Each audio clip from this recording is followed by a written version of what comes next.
ginawa ng Diyos at ang ating gagawin ang magliligtas sa atin. Ang ginawa ng Diyos at ang kabutihan ating isasagawa ang magdadala sa atin sa langit.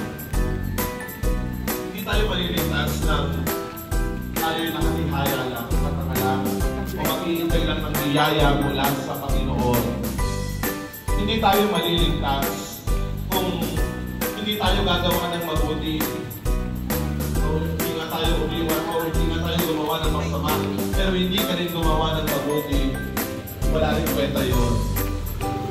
Pero kapag ka ikaw, ang bunga ng iyong pananampalataya ay gawang mabuti sa kapwa, yun, doon tayo naliligtas. When we participate to the scientific action of God, mas nauunawaan natin ang Diyos. Mas naiintindihan natin ang Panginoon sapagkat ginagawa rin natin ang kanyang ginagawa. Kung paano siya nag-alay ng pag-ibig sa atin kapag tayo gumagawa ng mabuti, nag-aalay din tayo ng pag-ibig. Bibili yan eh, sumusunod pa tayo dyan. Akala ko humahanap ng upuan. Sa ginawang pagliligtas ng Panginoon sa pamamagitan ng paggawa ng mabuti.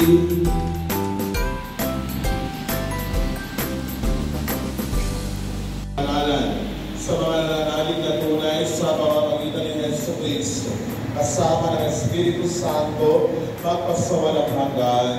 Sumainyo ang Panginoon. Itaas sa Diyos sa inyong puso at diwa. Pasalamatan natin ang Panginoon.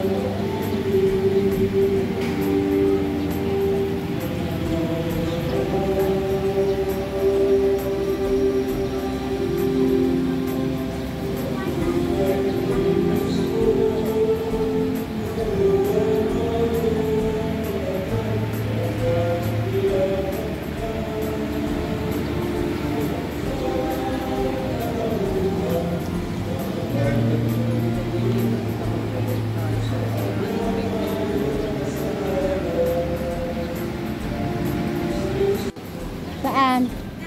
Tara! Mamaya pa tayo. Paganda na po na din ako si Kakay. Ang ina, sama mo si Kakay. Ano yan? Magandang umaga po sa ating lahat. Pagsipilin po ang lahat ay nakanlong na, no? Malolobat natin. Hoy, akayin mo yan. Baka kung saan umakay yan, hindi nyo makita.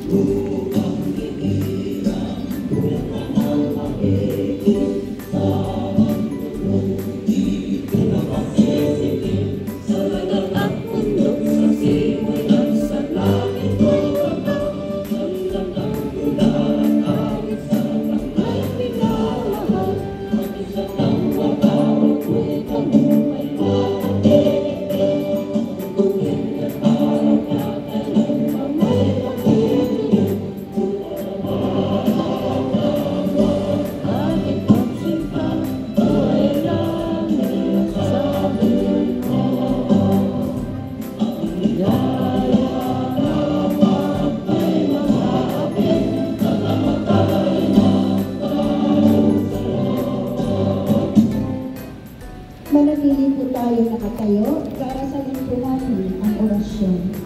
Sa ngalan ng Ama, kasunod agad ang misa.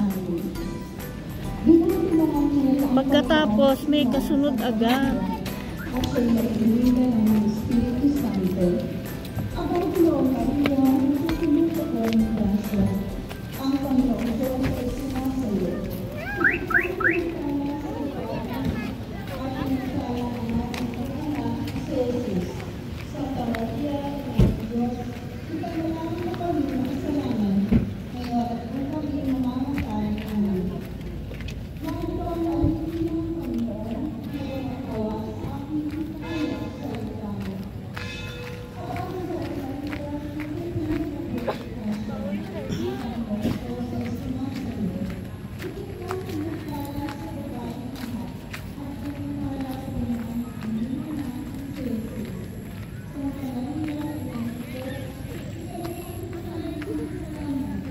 Basa ang damo.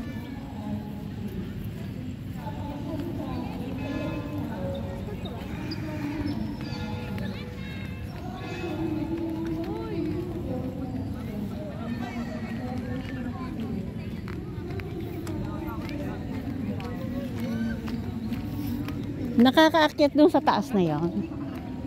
Nakikita po yung view po dun. Alin? Yung view po. Ah. Patayin ko muna, baka malobat. Pangyarihan, nililiwanagan ng iyong maaasahang ilaw, ang mga naliligaw na iyong pinababalik sa daan para ikaw ay matagpuan.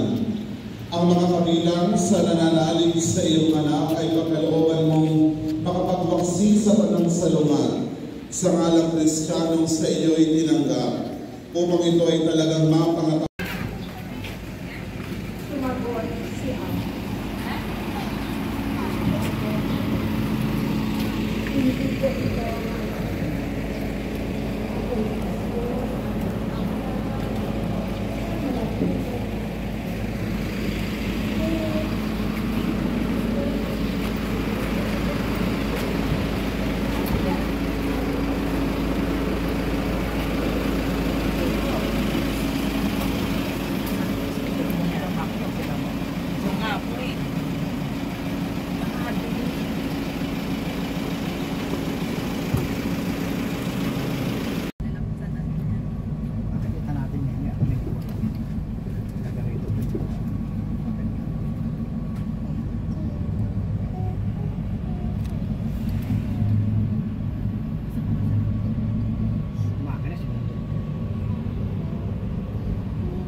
Padala niyo yung ID niyo?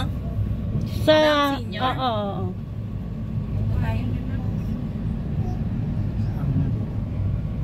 Lagi kong dala yung sa cellphone.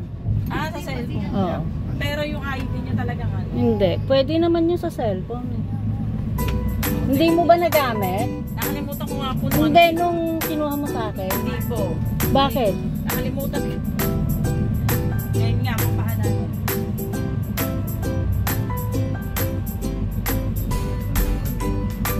Ma, Di ba?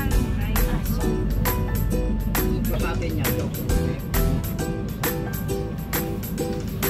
Oo. Ikaw talaga. Yung paa. Third naman. Sorry, di sadya. Di mo.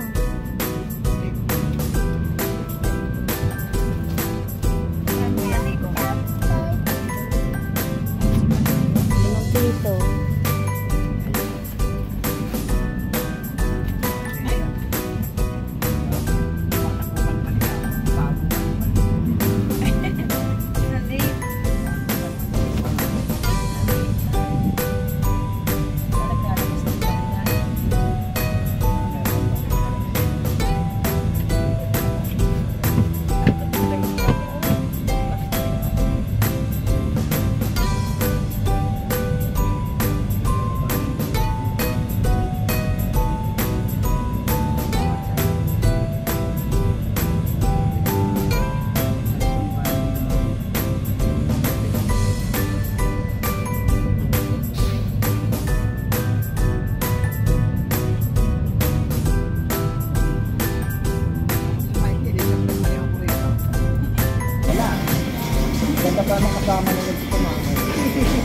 Kumain yun eh.